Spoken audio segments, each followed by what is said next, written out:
ترجمان امریکی محکمہ خارجہ ٹیمی بروس کا کہنا ہے کہ ایران سفر کرنے کے لیے محفوظ نہیں، جنگ جاری ہے، امریکہ اسرائیل کے ساتھ کھڑا ہے۔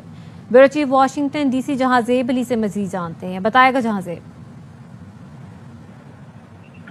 جی دیکھیے، ٹیمی بروس نے اپنی پریس کانفرنس میں بتایا کہ وزیر خارجہ مارکو روبیو جو ہے اس وقت آسیان کے ملکوں کے دورے پر ہیں اور ملیشیا میں جو ہے اس وقت سول نیوکلیئر ٹیکنالوجی پر بات ہو رہی ہے۔ انہوں نے اپنی پریس کانفرنس میں کہا کہ ایران سفر کرنے کے لیے بالکل بھی محفوظ نہیں ہے اور کوئی بھی امریکن، خاص طور پر ایرانین امریکن جو ہے وہ ایران کا سفر نہ کرے۔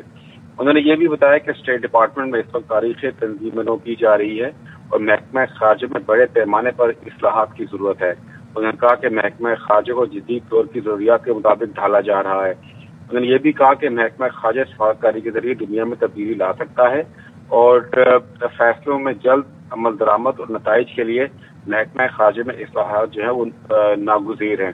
انہوں نے کہا یوکرین اور روس جنگ میں جو ہے جتنی بھی جو پیش رفت ہو رہی ہے، امریکہ اس میں امن کی کوششوں کے لیے اپنا کردار ادا کرتا رہے گا۔ انہوں نے کہا جنگ میں معصوم لوگوں کی اموات نہیں ہونی چاہیے، لیکن جنگ ابھی جاری ہے اور غزہ کے معاملے پر اسرائیل کے ساتھ کھڑے ہیں۔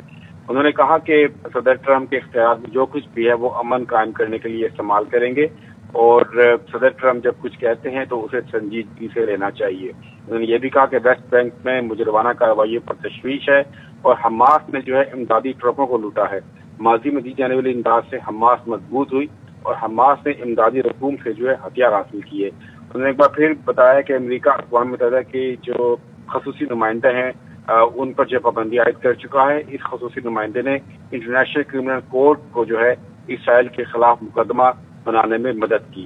انہوں نے کہا حماس اگر ہتھیار ڈال کر مغویوں کو رہا کر دے تو مسئلہ آج ہی حل ہو سکتا ہے۔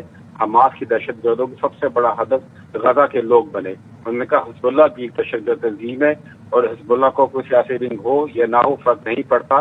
امریکہ حزب اللہ یا کسی اور دہشت گرد کو لبنان میں نہیں دیکھنا چاہتا۔ بہت شکریہ جہاں زیب۔